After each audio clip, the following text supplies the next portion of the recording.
रामराम मंडळी, स्वागत आहे तुमचं आजच्या माझ्या डेली ब्लॉग चॅनलमध्ये. तर फायनली आज आम्ही मामांना मोबाईल घेतलेला आहे. तर मागच्या व्हिडिओमध्ये तुम्ही बघितलेला आहे की मोबाईल कुठला घ्यायचा आहे असं आम्ही कन्फ्युजनमध्ये होतो आणि कसं तर कोण आम्हाला मोबाईल मिळाला.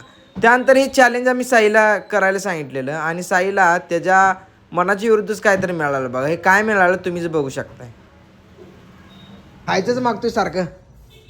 ते सगळं आवरून आलो मी आमच्या लाभ घ्यावा म्हणून सोडा रे. उद्या नवजेवनचा प्रसादाचा कार्यक्रम आहे. तर सगळे कार्यकर्ते जमलेत. तर आमचे काय म्हणते जरा बघा. उद्या ठीक 9 वाजता आमच्या मंडळात हजर राहावे सगळेजण. यायला लागतंय, उपस्थिती यायला लागतंय. शेवट दमका या वर्षी आमचे आचारी शेवट आहे. खास आमचे संजना खिचडीसाठी खास बोलवली सोलापूरहून आलेले आहेत. खास सोलापूरनं मागवलेला माल आहे. खास खिचडी उपस्थित